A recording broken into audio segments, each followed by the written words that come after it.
Hello friends, success academy में आप सबનું સ્વાગત છે। આજે આપણે બાંયધરી કમિશનમાં 2018નો સમ સોલ્વ કરીશું। ધ અનમોલ કંપની લિમિટેડ 10 રૂપિયાનો એક એવા 3,20,000 ઇક્વિટી શેર 50% પ્રીમિયમથી બહાર પાડ્યા। બધા જ શેરો માટે 3 બાંયધરી દલાલોએ નીચે મુજબ બાંયધરી આપેલ છે। અન્નુ, બન્નુ અને કન્નુ ત્રણેય આપેલી છે। કંપનીને નિશ્ચિત બાંયધરી તેમજ નિશાનીવાળી અરજીઓ સહિત બંને મળીને કેટલી આપેલી છે? 2,88,000 ઇક્વિટી શેર માટે અરજીઓ મળી હતી, જેમાં નિશ્ચિત બાંયધરી અને નિશાનીવાળી બંનેની અલગ અલગ અન્નુ, બન્નુ અને કન્નુની આપેલી છે। ત્યારબાદ નિશ્ચિત બાંયધરી અંગે કોઈ રકમ જમા આપવામાં આવતી નથી। અહીંયા ખાસ ધ્યાન રાખવું, આપણને શું કીધું છે? જમા આપવામાં આવતી નથી। બાંયધરી દલાલોને 5% કમિશન આપવાનું છે। દરેક બાંયધરી દલાલની વ્યક્તિગત જવાબદારી દર્શાવતું પત્રક તૈયાર કરો। चलो सौ प्रथम शू लखशू एमनी कुल जवाबदारी केटली आपेली छे? 1,28,000, बीजानी पण 1,28,000 अने कन्नुनी आपेली छे 64,000। तो टोटल केटली थशे? 3,20,000। सौ प्रथम शू माइनस करशुं आमांथी? निशानीवाળી अरजीओ जे आपने आपेली है। केटली आपेली है? 80,000, 64,000 અને 48,000। 80,000, 64,000 અને 48,000। टोटल केटली थशे? 1,92,000। माइनस करो। 1,28,000 माइनस 80,000 एटले केटला आवशे? 48,000। 1,28,000 माइनस 64,000 एटले केटला आवशे? 64,000। 64,000 माइनस 48,000 एटले केटला आवशे? 16,000। ने 3,20,000 माइनस 1,92,000 एटले केटला आवशे? 1,28,000। हवे निशानीवाળી माइनस करीए। हवे शुं करशुं? निशानी वगरनी।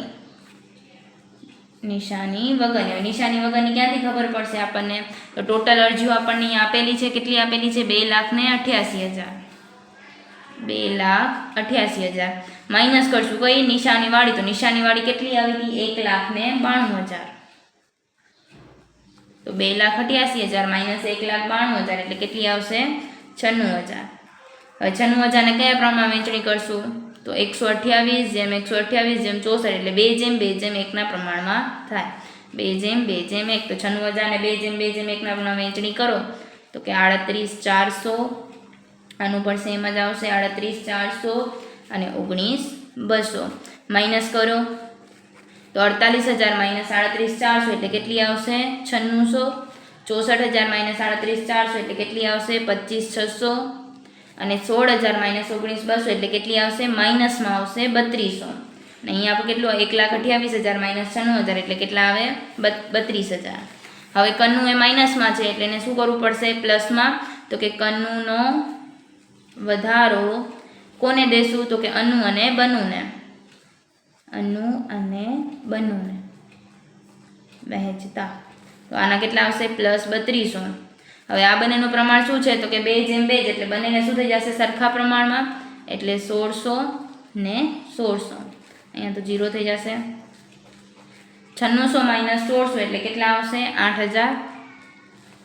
25,600 માઇનસ 1,600 એટલે કેટલા આવશે 24,000 ને 32,000 ને માઇનસમાં 32,000 પ્લસ 32 એટલે કેટલા થઈ જાય 0 ને અહીંયા પણ કેટલા આવશે 32,000।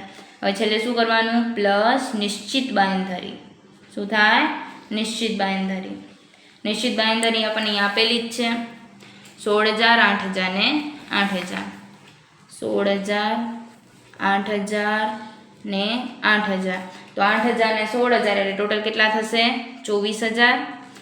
24,000 ને 8,000 એટલે કેટલા થશે 32,000। 0 અને 8,000 એટલે કેટલા થશે 8,000 અને આ ત્રણેયનો સરવાળો એટલે કેટલા થશે 32,000 ને 32,000 ને 32,000 એટલે કેટલા થશે 64,000। હવે આપણને અહીં કીધું છે કે બાંયધરી દલાલોને 5% કમિશન આપવાનું છે તો ચલો કમિશનની ગણતરી કરીએ। કમિશન કેટલી અરજીઓ આવેલી હતી 3,20,000 હતી।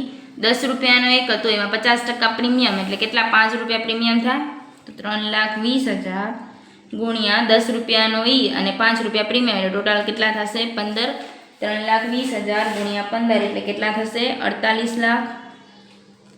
હવે કેટલા ટકા કમિશન આપવાનું કીધું એને 5% એટલે 48 લાખના 5% એટલે કેટલા થશે 2,40,000। આ 2,40,000ને કયા પ્રમાણમાં આપણે વહેંચણી કરશું? તો આપણે જોયું તો અહીં પ્રમાણ આપેલું છે 2:2:1, 2:2:1, એટલે અનુનું કેટલું આવશે? તો કે અનુનું આવશે 96,000. બનુનું કેટલું આવશે? તો કે 96,000, કેમ કે બંનેનું સરખું છે પ્રમાણ. અને કનુનું કેટલું આવશે? તો કે 48,000. Thank you.